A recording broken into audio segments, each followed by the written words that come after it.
Hi, I'm Jimmy Colefax, and this is The Story. We're continuing with Shelley Scowen chatting with pastors Byron and Anne Graham from the Gold Coast. Before the break, we heard how Anne was facing the very real possibility of losing both her husband and her mother to cancer. Now we're going to find out the impact this was having on Anne.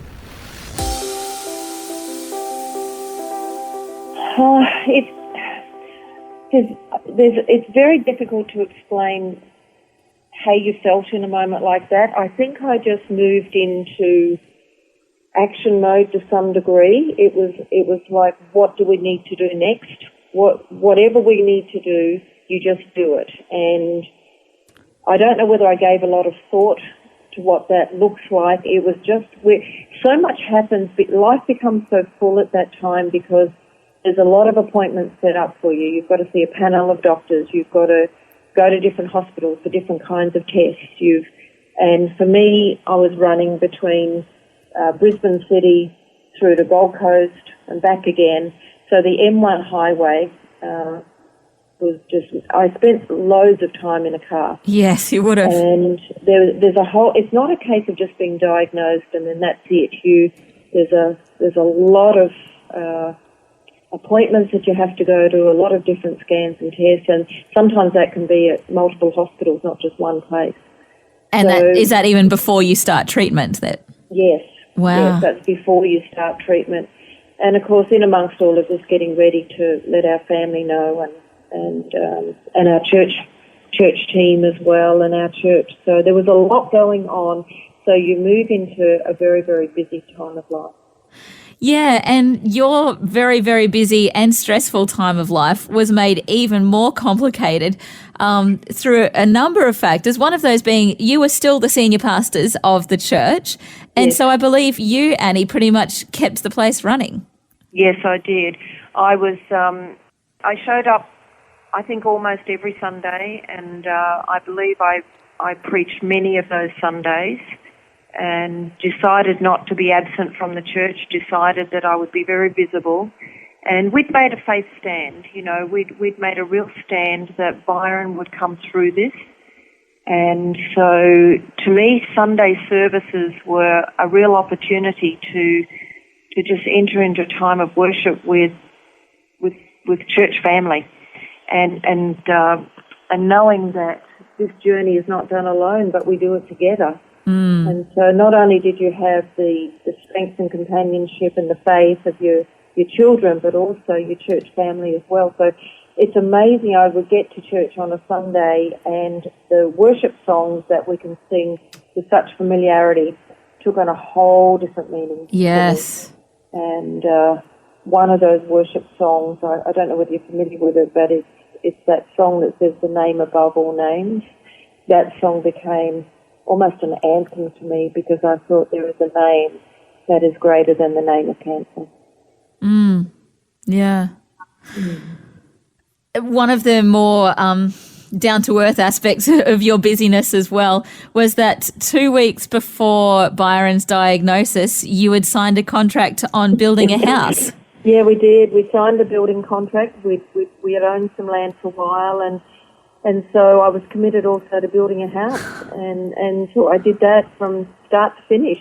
How on earth did you survive this period? It was insane. It was absolutely insane. I can remember times Byron would be in intensive care and I'd get a message on my phone from a plumber or an electrician or somebody wanting me to make a decision on where to put a PowerPoint, and I thought, if only you knew where I was right now, I'd be, in an intensive care ward, and I'm being asked to choose where a PowerPoint is going. It just seemed to be like extreme. You were just dealing with extremes all the time. But in one sense, too, it was therapeutic because I could leave an intensive care ward where Byron was fighting for life and go and do something that was just not really that important, but it almost like caused me to change pace a little bit and to just give me something else to focus on other than hospital. Yes, that's true. In some ways, it was a blessing in disguise. Hey? Yeah. Never thought that choosing paint colours could be so therapeutic. It lightened. It lightened a very heavy scene that we were in at that time. Yeah. Byron, let's come back to you. Anne mentioned earlier that you took a very strong faith stand. Was that something that you felt prompted to do, or where was your faith in all of this? You know, my faith, I don't think was the foundation stone of it. There were times when I thought, well, maybe this is it. Maybe this is the end for me. And there were other times where I felt, no, I'm going to fight this. And so there were hills and valleys of emotions that went on. But the thing that helped me the most was my kids and, of course, Anne. They had no doubt. And when I saw the fact that they were so adamant about the fact that I was going to survive, I actually started to believe it myself. They were so positive and they were so, faith-filled that I thought, well, maybe they're right. Yeah. Maybe I will pull through this. Yeah. Which is awesome. And it's wonderful that you have pulled through, obviously, and God does heal people miraculously and also through the power of modern medicine. It's wonderful. I'm also just thinking about people who have had such wonderful faith in God that God would heal. And even, Phil Camden says, look, God is an almighty God. I've got this terminal illness. If he wants to, he can heal me on the spot and I'll be fine. How do you, I guess, reconcile that with, the sovereignty of God? Well, I remember one night, it was actually Boxing Day evening in that year, 2008, and I thought that was my last night on earth. I was in ICU, I'd had contracted septicemia, and they'd put me in the little room off to the side of the ICU that's very private and very, hidden because I think they didn't think I was going to make it through the night. And, I was in that room and I remember very clearly that I spoke to the Lord and I said, Lord, I don't know if this is my last night. But the one thing I do know is that I love you. I just love the Lord. And that was the only thing that I could hold on to was the fact that I knew in my heart that this amazing, transforming God that gave me a chance in life, when I was 25 years of age, gave me a brand new start. Regardless of the outcome, all I knew was that I just love the Lord, and I was okay with that. Mm. Yeah, and you didn't get to go and meet him that night, but you can continue serving him here on earth. If you say God gave you a brand new start at the age of 25, he gave you a brand new start in this life when you recovered from the cancer and also when you had a heart attack not too long after that. So how many lives are you going to have? You aiming for 9 or what? Well, I think I'm pushing the limit. In 2012, actually it was 9/11, so I'll never forget that day. Yeah. I was having a great round of golf that was interrupted by a cardiac arrest. Oh, they get in the way, don't they? Oh, they do. Sadly, I never finished the round. I got to the 17th hole, but I couldn't push through any further. Oh, for goodness sake. And, get yourself to a hospital, Byron. So they rushed me off to emergency and they put a stint in straight away and kept me in hospital for a few days. And it was 4 days later, and they were going to take me off the monitor. And the doctor, he said, look, does anybody else need it? And the nurse said, no, we're good. He said, I'll just leave it on another day. And those words, I'll never forget them, because that very next day I was sitting in my chair and my heart just stopped. Oh, and wow. I just passed away. And the monitor registered out in reception, and of course it was a code blue in the hospital, and they ran the crash card in. I mean, I wasn't there to see it, but they brought me back with the with the defibrillator, and so I don't know how many more I got left, but I certainly know significantly at that moment that God had saved me for a purpose. Yeah. I don't really understand what that purpose is. I just have an overwhelming knowledge that this last time my life was saved, that it was for something significant. And I'm excited about that. I don't know what it is just yet, but I'll know when it unfolds, and I know God's hand is on it. Yeah. Yeah, he's got you alive for a purpose, as he's got everyone alive for a purpose. If you're living and you're breathing, then he's got something that he wants you to achieve in this life. That's right. There have been some positives coming out of this major ordeal for you and your family and your church. Tell us about some of the great things that have actually happened kind of as a result of this hardship.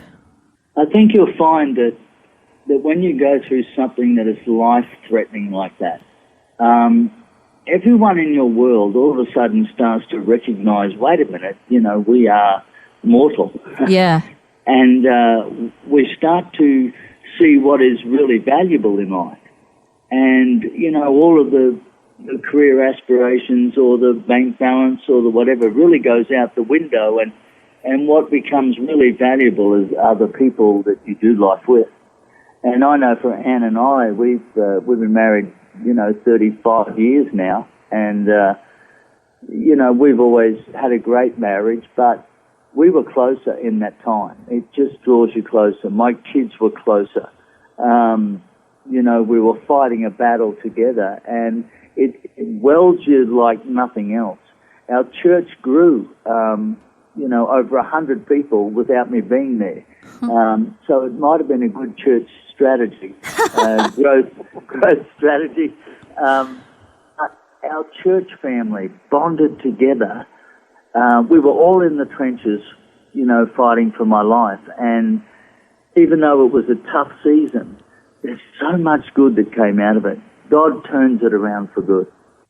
Well, our time is up, unfortunately, this morning, but thank you so much for telling just a snippet of your story. I know there's many decades worth that we could have gone into, but thank you for sharing about your journey, particularly with the health concerns and how that's affected you. I trust it'll be a real insight and an encouragement to people listening this morning, especially people who are walking a similar journey themselves. Thank you for your time this morning.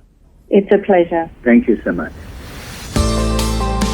That was Shelley Scowen chatting with pastors Byron and Anne Graham from the Gold Coast and finding out their incredible story of going through several health challenges and Byron having several brushes with death. But as we heard, God was with them through it all, working in their lives and helping them to overcome. As it says in the Bible, we know that all things work together for good to those who love God, to those who are called according to his purpose. It's from Romans chapter 8, verse 28. Well, thanks for joining us for Byron and Anne's story. I'm Jimmy Colefax, encouraging you to share your story with someone today. Next time on The Story. We were just in bed one night going over all that had happened and I guess evaluating it, and God gave me a vision of a little girl. She looked to be about the age of 8 with long plaits in her hair running through a daisy field. And it was very, very clear, this little voice said to me, "Don't cry, Mummy, I'm not in pain." And even though we were broken and, our dreams were shattered, we knew where she was. And the confidence in that is we know we'll see her again. Wendy Cook had a dream that she would one day be the mother of 4 children. What she didn't know was that she would have 2 miscarriages. She shares the grief and heartache that she and her husband went through, but also tells her story of healing. Next time. The Story. Just another way Vision is connecting faith to life.